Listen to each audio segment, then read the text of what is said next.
Good morning, boys and girls. It's Miss Benally from the ECDC Library. And today we're going to read Giraffes Can't Dance by Giles Andre.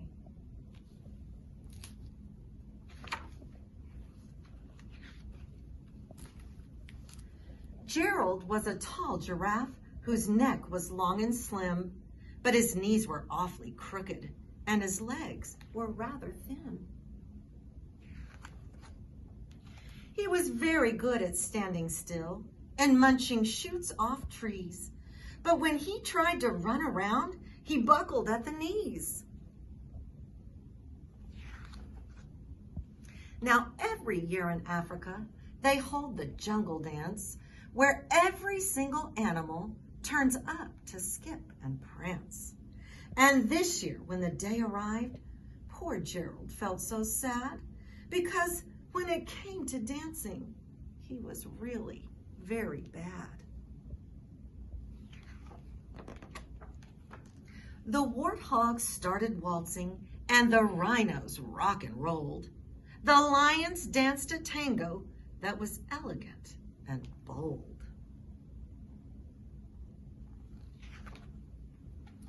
The chimps all did a cha-cha with a very Latin feel, and 8 baboons then teamed up for a splendid Scottish reel. Gerald swallowed bravely as he walked toward the floor, but the lions saw him coming and they soon began to roar. "Hey, look at clumsy Gerald," the animals all sneered. "Giraffes can't dance, you silly fool. Oh, Gerald, you're so weird." Gerald simply froze up. He was rooted to the spot. "They're right," he thought. "I'm useless. Oh, I feel like such a clot." So he crept off from the dance floor and he started walking home. He'd never felt so sad before, so sad and all alone. Then he found a little clearing and he looked up at the sky.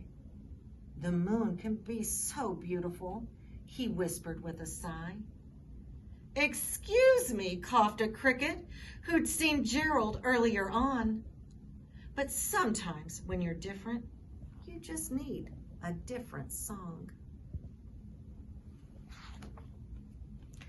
Listen to the swaying grass and listen to the trees. To me, the sweetest music is the branches and the breeze.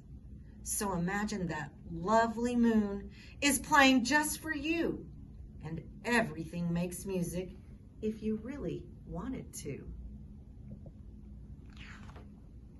With that, the cricket smiled and picked up his violin.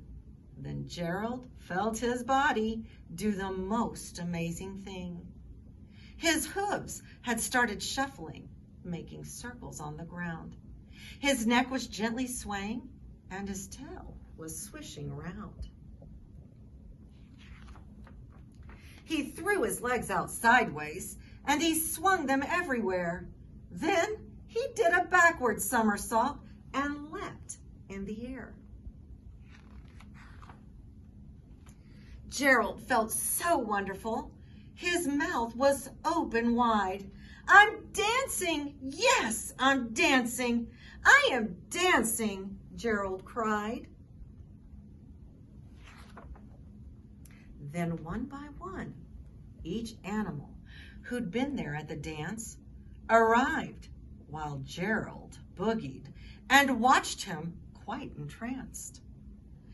They shouted, "It's a miracle! We must be in a dream.